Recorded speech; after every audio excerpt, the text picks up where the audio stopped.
Hello and welcome back to my channel. My name is Nazar Sayed. I am a writer, poet, and YouTuber from Toronto, Ontario. And today I'm going to help you find a really good gift for your writer loved one. Now, these recommendations will most likely apply to all writers. I mean, writers are a picky and choosy bunch. I'm hoping these gifts will inspire and liberate your writer friends to write more and write better. So numero uno on my list is the best friend a writer can have, which is a pen.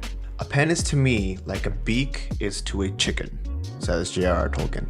Pens are essential for writers. It's literally in the job description, like you are a writer, like you need something to write with. So I personally write with a fountain pen. This is the tool of choice for all writers. I use a Parker fountain pen. Every writer has a preference, but a good Parker fountain pen goes a long way. Fountain pens are a very tactile gift. They are very useful. They are very essential to the toolkit of a writer.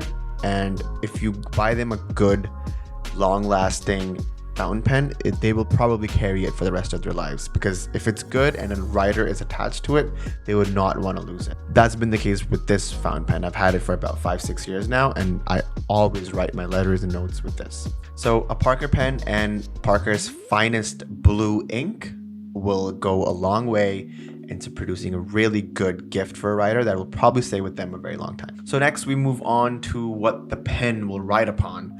And for that, I have a great suggestion with the Leichtturm 1917 writing journals. Now again, I use these personally as well, so I can firsthand tell you that these journals are amazing. I first heard about the Leichtturm 1917 journals on a podcast with Neil Gaiman and Tim Ferriss, and he was going on about how these journals are amazing. And they come in a lot of different colors. The ones that I have are hot pink and baby blue, and they're great. They're bullet journals, so they're great for like random unorganized thoughts that can go straight into the journal. I keep this one for my scheduling for the day, and the pink one is for ideas. Their pages are very thick and they don't bleed through, so they're great for fountain pens. Plus they're simple and elegant, and that's exactly what a writer needs. You don't need fancy prints on your journals, because the last thing a writer would need in the writing process is more distraction. So simple, solid colors go a long way.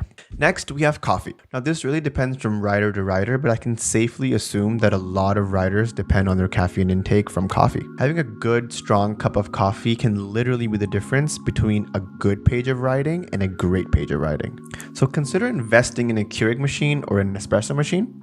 And if that's a bit too much, then a Bodum filter is great for pour over coffee. That's what I personally use when I start my morning. A small aside, if you really love them, get them an Ember mug.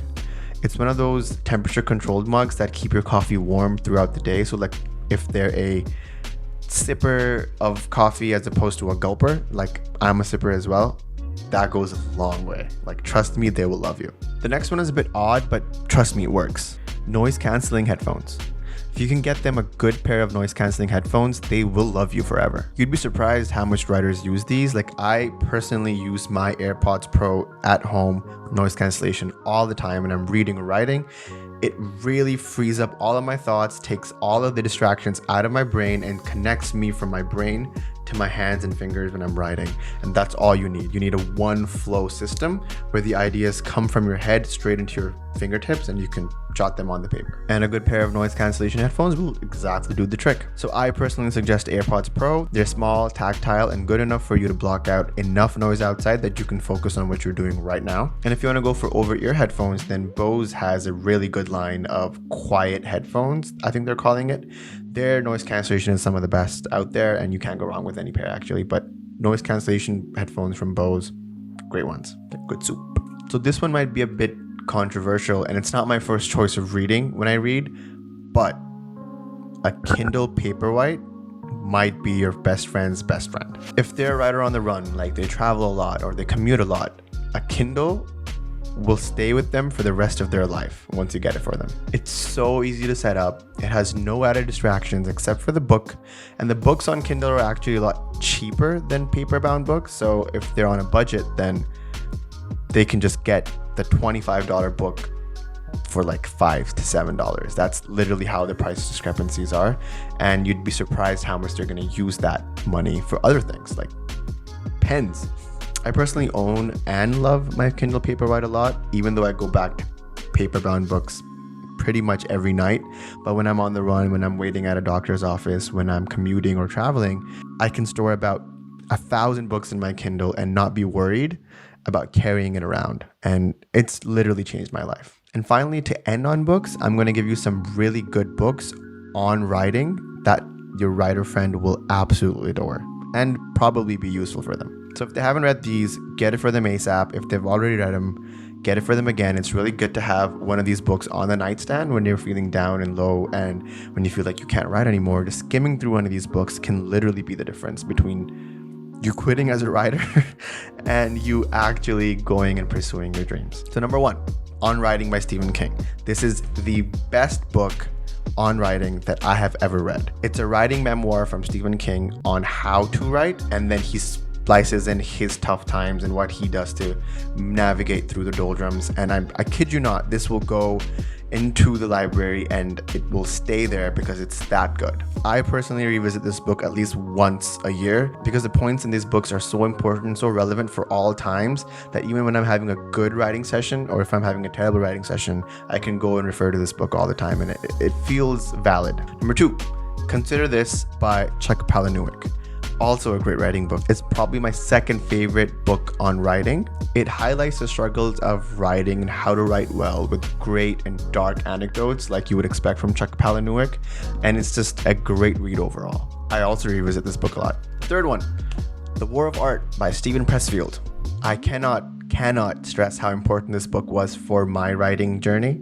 It's very important to know what the hindrances and the resistances are in your life that are stopping you from sitting on the table and writing. And this book correctly identifies most, if not all of them, making you have a clear head before you sit down and write. Literally flipping to any random page in this book will get you out of a rough spot while writing, and you don't know how important that is when you're feeling like shit. It will pick you up from your mental block, drive you to the desk to do some writing, any writing. And that's the most important part, that you do any writing. And finally, the 4th most important book that a writer should have, that you should gift them this holidays, The Elements of Writing by William Strunk Jr. and E.B. White. Yeah, he's the guy who wrote Stuart Little. This book is amazing if you want to know the fundamentals of writing. You know, how to construct a good sentence, how to construct a compelling sentence, how to construct your ideas into good, solid words so that they're translating well onto the page. It's a great tool in the toolkit of writers, and I highly recommend it. I think these 4 books are a must in the library of any writer, any wannabe writer, any writer to be, or any writer that was. They go a long way to the development of a writer, and I'm pretty sure your writer friend will appreciate it a lot once they have it in their possession. So that's all from me today, guys. My name is Nazar. I'm a writer and poet from Toronto, Ontario. I wrote this book and I wrote that book. You can follow me in the links below. Consider liking and subscribing. If you've made it this far, it really helps beat the algorithm, and trust me, that's the number 1 struggle to be on YouTube these days, is to beat the algorithm. And you only do that one step at a time. So thank you guys for spending this time with me. I will see you in the next video. Ciao.